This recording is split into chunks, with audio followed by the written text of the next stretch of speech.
It happened so fast, it still doesn't feel real.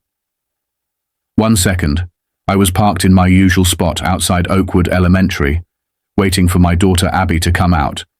And the next, I was staring at the barrel of a pistol pointed at her tiny chest.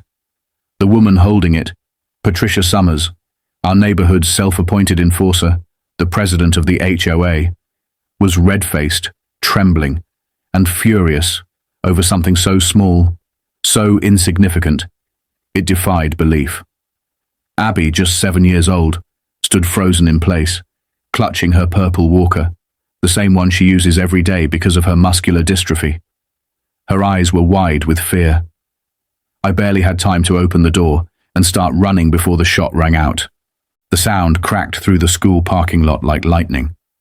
Parents screamed, children ducked, and my little girl dropped to the pavement. Blood bloomed across her white t-shirt. My heart stopped. I was at her side in an instant, pressing my hands against her shoulder where the bullet had grazed her, trying to stay calm even as my world tilted. Abby looked up at me, her voice trembling. "Daddy," she whispered, "the lady shot me." What Patricia didn't know, what she hadn't considered in her blind rage, was that I'm not just a father. I'm a former military sniper. I've spent years in war zones keeping people safe, watching for danger. But nothing in all my time in the service prepared me for watching someone point a gun at my child and pull the trigger. That moment changed everything. Patricia thought she could get away with it, thought her status, her connections, would protect her. But what she didn't realize was this time, she picked the wrong father. And now, I was going to make sure justice came for her, one way or another. It was supposed to be just another Tuesday, the kind where nothing happens and everything runs on schedule. I remember glancing at the clock on my dashboard, waiting in my truck, parked where I always parked, about 50 feet from the school entrance. It was the spot Abby and I agreed on months ago, close enough that I could keep an eye on her, but far enough to give her that little taste of independence she'd been craving ever since her mom passed away last year. That loss tore a hole in our lives, but Abby carried on with a kind of quiet courage I still don't fully understand. She's only 7, but stronger than most adults I know. Despite her muscular dystrophy, despite the walker she depends on to get through each day, she walks out of that school smiling every single afternoon. And she was smiling that day too. Her purple walker clicked along the sidewalk as she carefully made her way toward me, her backpack bouncing slightly with each step. I could tell from the grin on her face that she was excited, probably ready to tell me about another art project or something silly that happened in class. Then I saw the black SUV, parked illegally, right in the no parking zone near the front entrance, engine running, window cracked. Inside was Patricia Summers. The moment I spotted her, my stomach sank. Everyone in the neighborhood knew her. President of the HOA, obsessed with rules, fines, and appearances. People called her Patrol Pat behind her back. And true to form, she was on the phone, yelling about something, her face already flushed with frustration. Abby was doing her best to get around the SUV, but the sidewalk was narrow and her walker clipped the edge of the bumper as she passed. It didn't make a sound. No dent, no scratch. But Patricia noticed. She flung her door open with so much force it nearly smacked Abby in the chest. Then she was out of the car, screaming about damage, about disrespect, her voice slicing through the hum of dismissal bell chaos. Abby tried to apologize, stammering, her face pale. I saw the panic in her eyes. That's when I stepped out of my truck and started running. I didn't yet know the day was about to spiral into a nightmare I'd never forget. Patricia's voice pierced the air like a siren. "Do you have any idea how much this car costs?" she shouted, stepping in front of Abby like she was confronting a criminal instead of a child. Abby froze, gripping her walker tighter, her little fingers turning white. "I'm sorry, Mum," she said in the softest voice, trembling. "I didn't mean to." But that only made Patricia angrier. "You little brat," she snapped, her face twisted with disgust. "You scratched my car. You disabled kids think you get special treatment everywhere.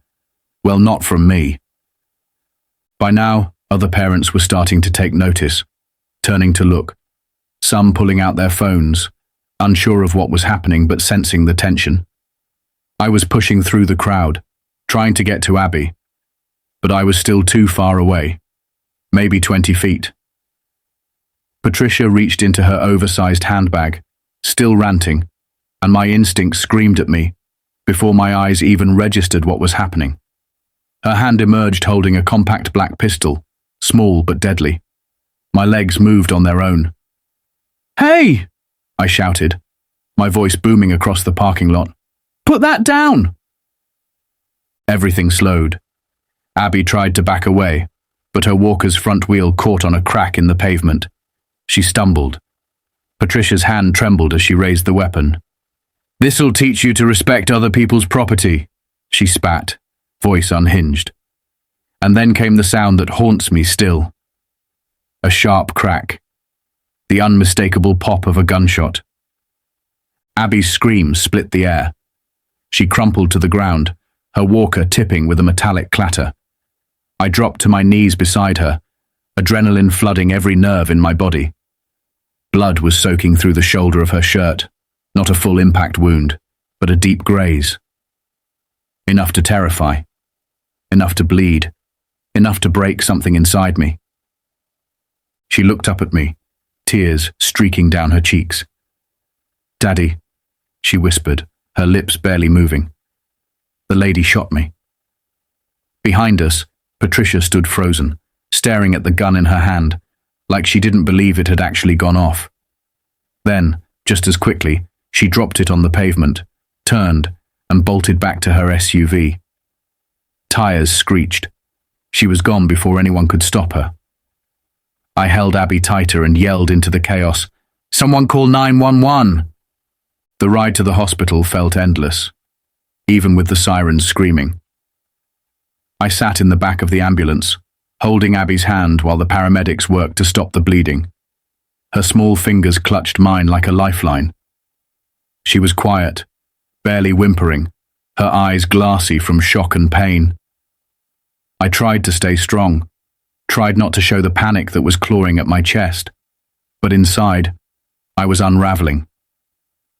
I kept replaying the moment over and over, the flash of the gun, the sound, the way she fell. It didn't seem real, and yet the blood on my hands said otherwise. At the emergency room, the nurses moved quickly. They cut away her shirt, cleaned the wound, numbed it, and began stitching. I sat by her side, useless and full of rage, whispering that everything would be okay, even though I wasn't sure I believed it. When the doctor finally told me it was a graze, that the bullet hadn't gone deep, I felt my knees almost give out from relief. She would recover, physically at least. It was during the long wait in the hospital room that Officer Jenkins arrived. He was polite, clipboard in hand, asking for a statement. I told him everything. What Patricia said, what she did, how she pointed a loaded gun at my child and pulled the trigger. His expression didn't change much, but something in his eyes flickered when I mentioned her name. "We've already picked up Mrs. Summers," he said. "She's claiming it was an accident. Says she felt threatened when your daughter damaged her vehicle." "She's 7, I said through clenched teeth. "She uses a walker." "I understand," he replied, not meeting my gaze. "There will be an investigation." I didn't need to hear more. Something was already wrong, and I could feel it deep in my bones. We got home late that night, long after Abby had been bandaged and discharged. She didn't say much on the way back, just held my hand and stared out the window like the world outside no longer made sense. When I carried her to her room and tucked her into bed, she gripped my arm tight and whispered, "Is the angry lady coming back?" I kissed her forehead and told her no, that she would never get near her again. But deep down, I wasn't sure if that was a promise I could keep. The next morning, the news spread fast. Patricia had already been released. No bail, no consequences. Word was her husband made a few calls, pulled some strings. In the neighborhood group chat, messages flew back and forth. Some people were outraged, others, not so much. My neighbor Tom came over around lunchtime, his face grim. "She's telling everyone Abby attacked her," he said. "Claims she feared for her safety." I couldn't believe it. "Who would believe that?" I asked. Tom hesitated. "More than you'd think. The Summers family's been here 20 years. They throw parties for the mayor, donate to the right campaigns, and—" He trailed off. "And what?" I pushed. "There are folks who've been saying for a while that the school shouldn't be mixing special needs kids with the rest of the students, that it slows down the classes." I felt something ignite in my chest, a quiet, dangerous heat. Abby was one of the smartest kids in her class. She just needed help walking, not thinking, not learning. "So what do I do?" I asked. "Wait for the cops to decide if my daughter's life matters." Tom looked me dead in the eye. "You were military, right? Then you know. Sometimes the system won't protect you. Sometimes you've got to fight smarter." That night, after Abby finally drifted off to sleep clutching her stuffed giraffe, I sat at the kitchen table with a notepad, a laptop, and a heart full of fire. I couldn't sleep. Not when Patricia Summers was out there walking free, spinning lies, rewriting reality to suit her narrative. I thought about what Tom said, about fighting smart. I wasn't just a construction foreman. I'd spent 6 years as an army ranger. I knew how to track, to uncover, to dig where others wouldn't. And now, every skill I ever learned in the military had one purpose: protecting my daughter. By sunrise, I'd compiled a list. Everything I knew about Patricia and her husband Robert, everything I suspected, and everything I planned to verify. First stop was the courthouse. I called in sick to work and drove straight there, requesting public records on the Summers household. What I found shocked even me. Patricia had been sued 3 times by former neighbors. Allegations of harassment, threats, even property damage. Every single case had been dropped before trial. Settled? Pressured? Who knew? But there was a pattern. Then I pulled HOA financial records.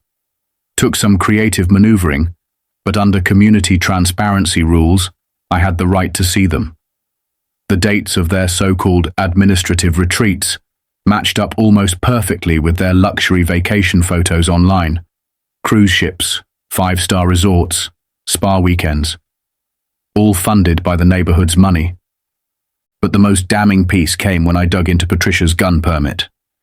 She'd been denied twice in the past, mental health concerns and a prior incident involving aggressive behavior.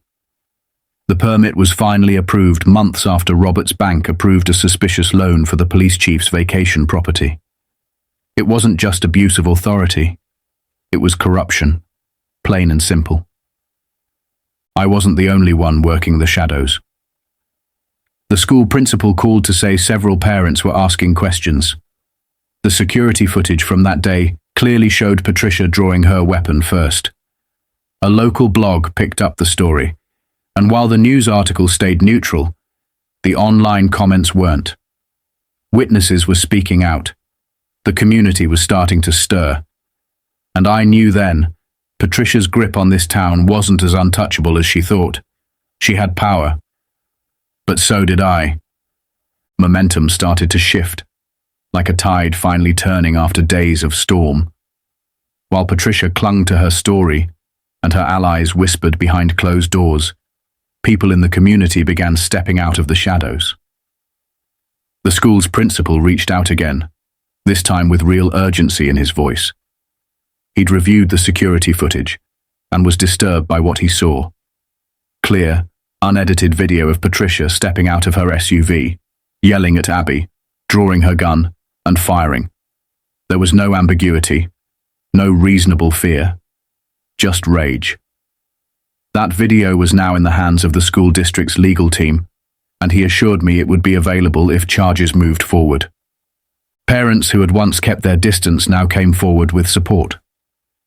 Some remembered previous incidents: Patricia screaming at kids for walking too loudly past her yard, fining families for toys left out, or warning newcomers about keeping neighborhood standards high.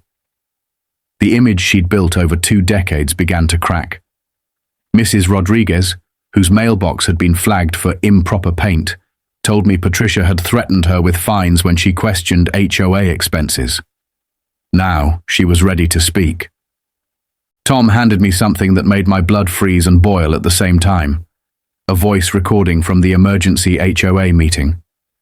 Patricia had doubled down, blaming the chaos at the school on disabled kids creating hazards, and suggesting that children with special needs be picked up in a separate area to avoid disrupting the flow. When another member objected, Robert, the ever-silent husband, threatened her with HOA penalties. That recording was gold. I filed an official request for internal HOA communications under transparency rules. What I got back was worse than I imagined. Emails from Patricia referring to Abby as the crippled girl, claiming she made the neighborhood look bad and brought down property values. She even floated the idea of pushing special needs families out through targeted fines. I compiled everything: video, emails, financial records, witness statements, voice recordings, and took it to Detective Sarah Moore, recently assigned after I filed a formal complaint about Officer Jenkins. She listened without interruption, then looked me in the eye. "This won't be easy. But what happened to your daughter was wrong. And this looks like a cover-up." For the first time since that awful day, I felt like someone was finally ready to fight beside me. 3 days after I handed everything to Detective Moore, I got the call. Patricia Summers had been arrested, again. But this time, the charges were real: assault with a deadly weapon, illegal possession of a firearm, and, to my surprise, misuse of HOA funds. The evidence was too strong.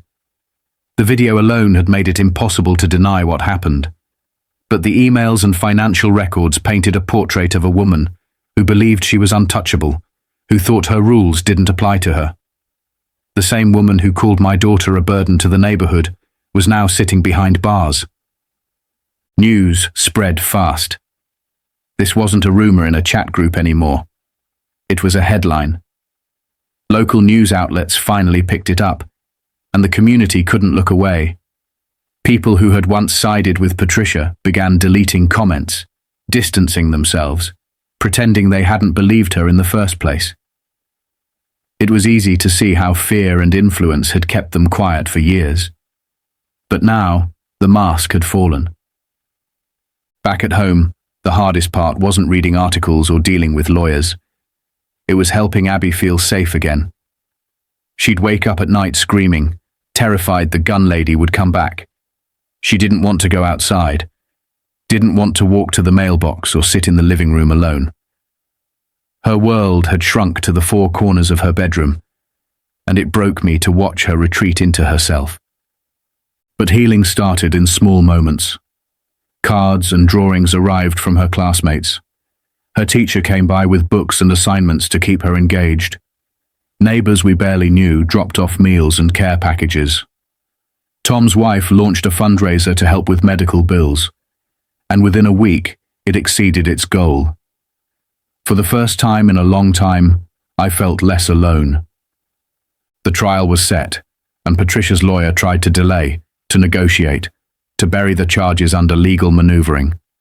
But the evidence wouldn't go away. Her emails, the gun, the video, and most of all, the fact that she had shot a child in plain view. She had underestimated everyone around her. She thought she could rewrite the truth. But now, truth was catching up. The courtroom was packed the day the trial began. Reporters filled the back row, neighbors occupied every available seat, and I sat beside Abby, holding her hand as the prosecution laid out the charges. Patricia walked in wearing a conservative grey suit, her hair perfectly styled, her expression carefully crafted to look composed, almost victimized. Her attorney painted her as a respectable woman who made a mistake in a moment of fear, someone whose life of community service and leadership shouldn't be destroyed by what he called a tragic misunderstanding. But the prosecution was relentless. They brought in the school security footage, frame by frame, showing Patricia stepping out of her SUV, screaming at a disabled child, reaching for her gun, and pulling the trigger. The courtroom fell silent when the shot rang out in the video, and Abby collapsed to the pavement. Gasps echoed. A few people covered their mouths. Others shook their heads. There was no misunderstanding, no confusion, only violence. Witness after witness testified. Teachers, parents, even strangers who had been there that day. They described Patricia's rage, her disregard for safety, her cold retreat after firing the weapon. Then came the documents. Her HOA emails mocking Abby, referring to her as that crippled girl, complaining that she made the neighborhood look bad. They exposed her prejudice, her obsession with control, and her complete lack of remorse. When it was Abby's turn to speak, I was terrified she would freeze. But she walked to the witness stand slowly, guided by her walker, and looked Patricia right in the eyes. Her voice was soft, but clear. She said she had apologized for bumping the car, that she was scared, that the woman had pointed a gun at her and said she needed to learn respect. Her testimony made more than one person cry, including me. After closing arguments, the jury took less than 3 hours to reach a verdict. Guilty on all counts. The judge didn't hold back. He called Patricia a danger to the community, someone who used power to intimidate the vulnerable. She was sentenced to 7 years in prison. Robert sold their house and left town not long after. Justice at last had a face, and it belonged to a brave little girl who refused to stay silent. Life didn't snap back to normal after the trial. It unfolded slowly, like a wound healing one layer at a time. Patricia's sentencing was a weight lifted off our shoulders, but the scar she left on Abby ran deeper than anyone could see. At first, Abby was still jumpy at loud sounds and hesitant around strangers. She'd flinch at the sight of black SUVs, even months after the courtroom doors had closed behind her attacker. But time, patience, and love began to chip away at the fear. The neighborhood changed too.